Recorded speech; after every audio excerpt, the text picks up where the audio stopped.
Hello दोस्तों, आज हम आपको कुछ होम रेमेडीज़ देंगे डिजीनेस के लिए। यदि आपको चक्कर का प्रॉब्लम है तो ये घरेलू नुस्खों का आपको प्रयोग करना चाहिए, जिससे आपकी चक्कर की प्रॉब्लम को कम करने में आपको मदद मिलेगी। ये सारी चीज़ों को आपको फॉलो करना चाहिए। चक्कर की प्रॉब्लम किन कारणों से होती है, क्या इसके स्पेसिफिक इशूज़ होते हैं और क्या क्या करने से वो बढ़ता है या कम होता है, इस पर हमने ऑलरेडी वीडियोज़ किए हैं। सिनकप यानी बेहोशी की प्रॉब्लम पर भी हमने वीडियोज़ किए। आज हम बात करेंगे कुछ होम रेमेडीज़ या घरेलू नुस्खे डिजीनेस पर। टॉपिक पे जाने से पहले जो लोग हमारे चैनल पे नए हैं उन्हें रिक्वेस्ट करूँगा चैनल को सब्सक्राइब करें, वीडियो को लाइक करें, शेयर करें, फॉलो करें, कमेंट करें, पूरा देखें। टॉपिक इंपॉर्टेंट है, इसे एंड तक देखिएगा। चलिए शुरू करते हैं।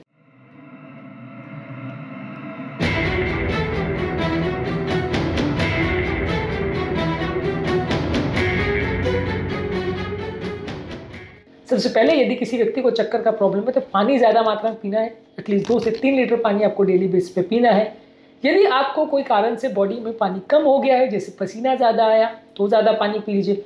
वॉमिटिंग अगर ज़्यादा हुई तो जितनी ज़्यादा वॉमिट हुई, जितने बार वॉमिटिंग हुई, जितना ज़्यादा पानी मिला उसके हिसाब से आपको और ज़्यादा मात्रा में पानी लेना है। उसी तरह से लूज मोशन अगर हो रहे हैं, पानी ज़्यादा निकल रहा है तो आपको उसके हिसाब से और ज़्यादा एक्स्ट्रा मात्रा में पानी लेना है। ये आपकी ओवरऑल पानी की कमी को पूरा करेगा। इसके अलावा आपको नारियल पानी और इलेक्ट्रोलाइट सोल्यूशन भी आप ले सकते हैं। ये भी आपकी बॉडी की इलेक्ट्रोलाइट्स की कमी को पूरा करेगा और बॉडी में पानी की कमी को बेटर रखेगा। इसके अलावा चाय, कॉफ़ी और अल्कोहल अगर आप लेते हैं तो उसको कम रखना है। चाय, कॉफ़ी में वो जो कैफीन होता है और अल्कोहल का जो बॉडी पे इफेक्ट होता है वो आपकी बॉडी के पानी के कंटेंट को कम करता है, यानी डिहाइड्रेट करता है। भले है तरल पदार्थ, लेकिन बॉडी के इफेक्टिवली पानी को ये कम करता है, तो इसको आप अवॉइड करिए यदि आपको चक्कर का प्रॉब्लम है। चाय, कॉफ़ी ज़्यादा पीने से या अल्कोहल पीने से चक्कर की प्रॉब्लम बढ़ सकती है। इसके अलावा ब्लड शुगर का मेंटेन करिए। एक हेल्दी डाइट लीजिए जिसमें प्रोटीन ज़्यादा मात्रा में होना चाहिए। ब्लड शुगर लेवल कई बार लो हो, अगर किसी को हो तो चक्कर आ सकता है। तो आप कोशिश करिए कि अगर आपको चक्कर का प्रॉब्लम है तो कोई फ्रूट्स है, नट्स है या दही है, उसमें ग्रैनोला वगैरह डाल के ऐसी चीज़ों का ले सकते हैं। बहुत ज़्यादा मात्रा में कार्बोहाइड्रेट और खासकर जो रैपिडली शुगर वैल्यूज़ को चेंज करे वैसे कार्बोहाइड्रेट को मत लीजिए, उससे शुगर फ्लक्चुएशन ज़्यादा होगा और चक्कर ज़्यादा आएंगे। लेकिन कोशिश करिए कि कुछ अगर शुगर की वैल्यू की वजह से अगर आपको प्रॉब्लम आ रही है तो ये आप एक्स्ट्रा कुछ ले लीजिए जिससे प्रॉब्लम होगा। अगर बीपी के प्रॉब्लम से चक्कर आ रहे हैं तो ये फ़ायदा नहीं करेगा, पर अगर शुगर की कमी की वजह से चक्कर आ रहे हैं तो ये आपको फ़ायदा करेगा। ये समझना और जानना ज़रूरी है कि चक्कर बहुत सारे कारणों से हो सकते हैं, ये उनमें से एक है।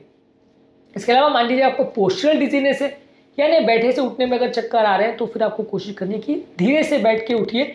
जब आप लेट के उठ रहे हैं तो थोड़ा स्लो पोजीशन में उठिए ताकि सडन ब्लड प्रेशर में ड्रॉप नहीं हो। थोड़ी देर के लिए आप बिस्तर के साइड पर बैठ जाइए और पाँव को साइड में लटका लीजिए, तो उससे ग्रेविटी का इफेक्ट सेटल होने में टाइम जो आपको लगता है वो आपको मिल जाएगा और सडनली ब्लड प्रेशर ड्रॉप नहीं होगा। जब आप लेटे से सडनली उठ जाते हैं तो सडनली बीपी ड्रॉप होता है और आपको चक्कर का प्रॉब्लम ज़्यादा आता है। तो आप इसमें कोशिश करिए कि आप थोड़ा सा धीरे से उठिए और थोड़ा पाँव को सपोर्ट करिए और किसी चीज़ का सहारा लेके उठे तो ज़्यादा अच्छा है। पाँव में आप कंप्रेशन स्टॉकिंग्स या टाइट मोजे पहन सकते हैं जो कि पाँव की नसों को कंप्रेस करता है। पाँव में जो ब्लड जमा हो जाता है उसको दबा करके वो निकालने में मदद करता है, तो ब्लड का पूलिंग नहीं होगा पाँव में, तो जिससे आपको चक्कर का प्रॉब्लम थोड़ा कम हो जाएगा। मेनली ये चक्कर आने का कारण ये होता है कि जब आप बैठे से उठते हैं तो ब्लड पाँव में जमा हो जाता है, जिसकी वजह से आपको ब्रेन में ब्लड सप्लाई कम जाता है तो चक्कर आते हैं। तो यदि आप पाँव में ब्लड को जमा होने नहीं देंगे तो उससे आपको फ़ायदा मिलेगा। इसके अलावा आप नमक ज़्यादा मात्रा में लीजिए। यदि आपका ब्लड प्रेशर स्टेबल लेवल पे है तो आप ज़्यादा मात्रा में नमक लीजिए, इस चक्कर की प्रॉब्लम को कम करने में इससे भी मदद मिलेगी। इसके अलावा आपको अगर कान में कुछ प्रॉब्लम है, खासकर जैसे बेनाइन पोस्चरल पोजिशनल वर्टाइगो की बीमारी है, तो इसमें चक्कर लोग को आ सकते हैं। इसमें कई बार क्या होता है कि कई बार कान की जो लैब्रिन्थ है उसमें कचरा भरने की वजह से चक्कर आते हैं, तो उसके लिए आपको एप्लीज मनूवर करना पड़ेगा जो आपको डॉक्टर सिखाते हैं। एक अलग वीडियो में हमने भी इसको डिस्कस किया है, वो आप करिए तो इससे आपका चक्कर की प्रॉब्लम कम हो जाएगा। ब्रेन के डॉक्टर से आपको मिलना पड़ेगा। इसके अलावा आप खाने में अदरक वाली चाय ले सकते हैं, ये आपके ओवरऑल बैलेंस और वर्टाइगो की प्रॉब्लम को कम करता है। इसके अलावा आप लेमन बाम चाय या पेपरमिंट की चाय भी ले सकते हैं, ये भी चक्कर की प्रॉब्लम को कम करता है और उल्टी जैसे लगने के एहसास को भी कम करता है।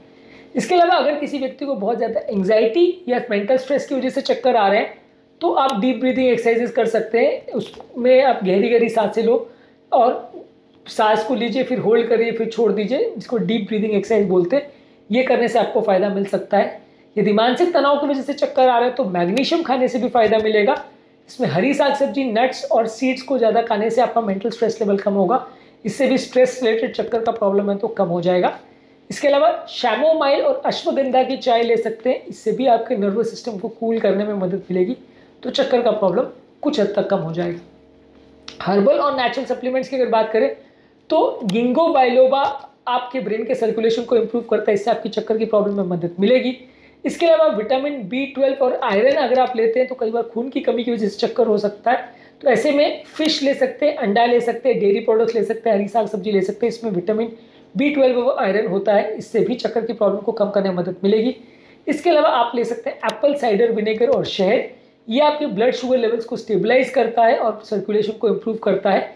1 चम्मच एप्पल साइडर विनेगर, 1 चम्मच शहद पानी में घोल के आप लेंगे तो ये आपके ओवरऑल जो है, अगर आपको शुगर वैल्यूज़ की वेरिएशन की वजह से चक्कर आ रहा है तो आपको फायदा इससे मिलेगा। यदि किसी व्यक्ति को बहुत ज़्यादा अगर चक्कर का प्रॉब्लम आ रहा है और बहुत ज़्यादा सांस फूल रही है तो आपके डॉक्टर से मिलना ज़रूरी है। यदि कोई व्यक्ति चक्कर खा के बेहोश हो गया है तो डॉक्टर से मिलना ज़रूरी है। यदि बिना किसी कारण के बहुत ज़्यादा वेट लॉस हो रहा है या बहुत ज़्यादा उल्टी या दस्त हो रहे हैं तो डॉक्टर से मिलना ज़रूरी है। यदि हाथ पाँव में कमजोरी हो रही है सडनली या बोलने में तकलीफ आ रही है, जो लकवे के लक्षण होते हैं, ऐसा किसी को हो रहा है तो चक्कर के लिए आपको डॉक्टर से मिलना पड़ेगा। तो ये वो सारे इमरजेंसी साइंस है जिसमें आपको घर पर इलाज नहीं करना चाहिए, डॉक्टर को मिलना चाहिए यदि आपको चक्कर का प्रॉब्लम ज़्यादा है। आज के टॉपिक में हमने बात करी कि चक्कर के लोगों के लिए, चक्कर की प्रॉब्लम के लिए क्या नेचुरल रेमेडीज़ है, इस पर हमने बात करी। हर्बल रेमेडीज़ क्या है, खाने पीने में क्या ध्यान रखना है और लाइफ हैबिट्स में क्या चेंज करना है चक्कर के पेशेंट्स को, उस पर हमने ऑलरेडी काफ़ी वीडियोज़ किए, ज़रूर देख लीजिएगा। टॉपिक एंड करने से पहले जो लोग हमारे चैनल पर नए हैं उन्हें रिक्वेस्ट करूँगा चैनल को सब्सक्राइब करें, वीडियोज़ को लाइक करें, शेयर करें, फॉलो करें, कमेंट करें, पूरा देखिए।